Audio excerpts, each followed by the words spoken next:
원치 않은 임신, 피임, 성병 등 성건강 궁금증이 있다면 보건복지부 산하인구보건복지협회에서 무료로 운영하는 러브플랜 상담실을 통해 개인정보 노출 없이 전문가들의 의료, 정책, 심리 등의 종합 상담이 가능합니다. 링크는 고정 댓글에 올려두었으니 필요하신 분들께서는 무료로 상담받아보세요. 안녕하세요. 근거를 알려주는 의사 그날의 김희입니다. 오늘 이 영상을 보시는 분들 중에는 피임을 하지 않고 관계를 한 뒤에 임신 가능성 때문에 불안해하시는 분들도 계실 테고, 또 막상 사후 피임을 하려고 보면은 이 방법을 좀 잘 모르다 보니까 더 걱정이 돼서 이게 사후 피임을 꼭 해야 하나 안 하면 안 된다 이런 고민이 되는 분들도 계실 거예요. 하지만 준비되지 않은 상황에서 임신이 된다면은 경우에 따라서는 정말 힘들어질 수도 있거든요. 그래서 임신이 뒤늦게 걱정이 될 때는 사후 피임을 꼭 해야 된다는 이 말씀을 먼저 드리고 싶고요. 오늘은 이제 보건복지부 인구보건복지협회 러브플랜과 함께 올바른 성지식 전달을 위해 준비한 마지막 성교육 영상입니다. 다음 편부터는 우리의 소중한 건강을 지키는 데 필요한 영양 성분들에 대해 논문을 분석해서 제대로 알려드리도록 하겠습니다. 사후 피임 약은 크게 이제 두 가지 종류가 있어요. 약을 먹는 방법이 있고 자궁 안에 루프를 다는 방법이 있는데요. 한국에서는 이 두 가지 방법 모두 병원에 가야지만 할 수 있어요. 하지만 오늘은 병원에 가지 않고 사후 피임을 하는 방법에 대해서 알려드리려고 하는데요. 오늘 알려드리는 방법은 주변에 병원이 있을 때는 하지는 마세요. 왜냐면요, 병원에 가서 이 사후 피임을 하는 게 실패율도 훨씬 적고, 사후 피임을 하게 되면은 여러 가지 부작용이 나타나는데 이런 부작용도 병원에서 하는 게 훨씬 더 적고 안전하기 때문이에요.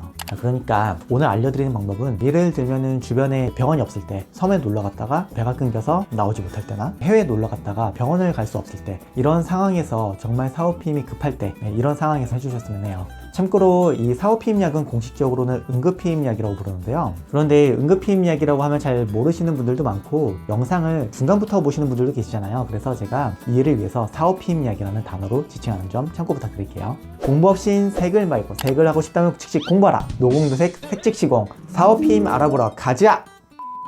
1970년대까지만 해도 제대로 된 사후 피임법이 없었어요. 그렇다 보니까 계획되지 않은 상황에서 관계를 했을 때, 혹은 성범죄가 일어났을 때, 이런 상황에서 초기부터 임신을 막을 수 있는 방법이 마땅하지가 않았어요. 그런데 과학자분들은 이런 생각을 하게 돼요. 아무래도 이제 임신이 되려면은 여성의 몸에서 난자가 나와야 되고, 정제랑 만나서 수정란이 돼야지 임신이 되다 보니까 여성의 몸에서 난자가 안 나오면은 피임이 되지 않겠냐 이런 생각을 한 거예요. 근데 여성의 몸에서 왜 난자가 나오는지 보니까 여성 호르몬의 농도가 미묘하게 조절이 되면서 난자가 나오는데, 그러면은 여성이 여성 호르몬을 외부에서 이제 먹어가지고 이 미세한 호르몬 조절이 안 되면은 난자가 안 나오니까 임신을 막을 수 있지 않을까 이렇게 생각을 한 거예요. 이런 생각을 기초로 해서 연구가 쭉 진행이 되다가 캐나다의 산부인과 의사가 임상시험을 하게 되는데요. 실험은 어떻게 했냐면요, 71시간 안에 피임 없이 관계를 가진 여성을 608명을 모았어요. 그리고 나서 이제 높은 용량의 여성 호르몬을 12시간 간격으로 총 2번 먹게 했는데요. 그러면 비교해야 할 대상이 필요하잖아요. 예를 들면은 72시간 안에 관계를 가진 여성이 여성 호르몬 약을 먹지 않으면은 얼마나 임신이 되는지를 생각을 해봐야 돼요. 이때 이 산부인과 아재가 논문들을 쭉 분석을 해가지고 계산을 해보니까, 만약에 관계를 가진 이 608명이 여성 호르몬을 먹지 않았다면은 최소한 한 12명에서 30명 정도는 임신을 했어야 돼요.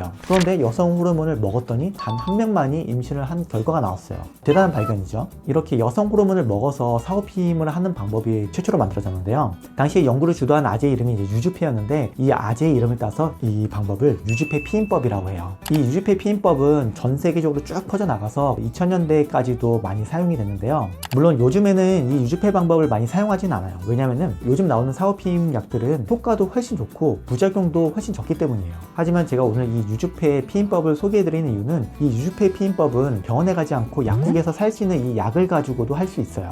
유주페 피임법에 필요한 약의 성분은 에티닐 에스트라디올과 레보노게스트렐 또는 노르게스트렐이에요. 그런데 약국에서 파는 일반 경구 피임약에도 이 성분들이 들어있어요. 한국에서 시판되는 약 이름은 이제 화면 아래에 적어두었으니까 참고 부탁드리고요. 제가 이렇게 아래에 적어둔 이 약들을 한 번에 4알을 드시고 12시간 뒤에 다시 4알을 드시는 거예요. 이 방법은 대체적인 방법이기 때문에 유주페 피임법과 용량이 완전히 동일하진 않아요. 하지만 같은 원리로 유사한 사후 피임 효과를 기대할 수 있어요. 복용 시점은 어느 사후 피임법이나 다 마찬가지지만, 이 유주페 피임법도 빠르면 빠를수록 효과가 좋아요. 그리고 이제 늦어도 관계 후 71시간 이내로 복용을 시작해야 돼요. 지금 보여드리는 표는 유주페 피임법과 일반적인 사후 피임 약의 부작용을 비교한 건데요. 이 유주페 피임법의 단점은 에스트로겐 성분 때문에 구역감과 구토가 굉장히 많이 나타난다는 건데요. 만약에 약을 먹고 3시간 안에 구토를 하면은 약의 성분이 다 이제 토로 나오겠죠. 그러니까 약을 다시 먹어야 돼요. 그리고 또 다른 이제 부작용은 요즘 사용하는 이제 사오피임약보다 어지럼증, 피로감 등 부작용도 훨씬 많이 나타나고요.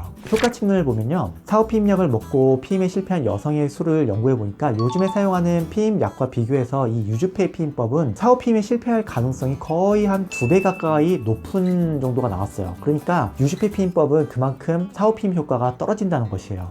더 좋은 사오피임약이 있는데도 굳이 유주페 피임법을 사용할 필요가 없겠죠. 만약에 병원을 가기 두렵다거나 아니면은 뭐 특히 좀 나이가 어린 분들, 이런 분들은 병원에 가지 않고 유주페 피임법으로 사오피임을 하고 싶을 수도 있어요. 하지만 병원에 가지 않고 사오피임을 하면은 사오피임의 실패율도 높아지고 또 부작용이 생길 가능성도 훨씬 더 올라가니까 오늘 알려드린 이런 유주페 피임법은 정말로 피치 못한 그런 상황들, 만약을 대비한 방법으로 좀 알고 계셨으면 합니다. 다음 편에서는 흡연자에게 필요한 영양제에는 어떤 성분이 있는지 알려드리도록 하겠습니다. 감사합니다. 여기까지 근거를 알려주는 의사 그날이 김영이었습니다.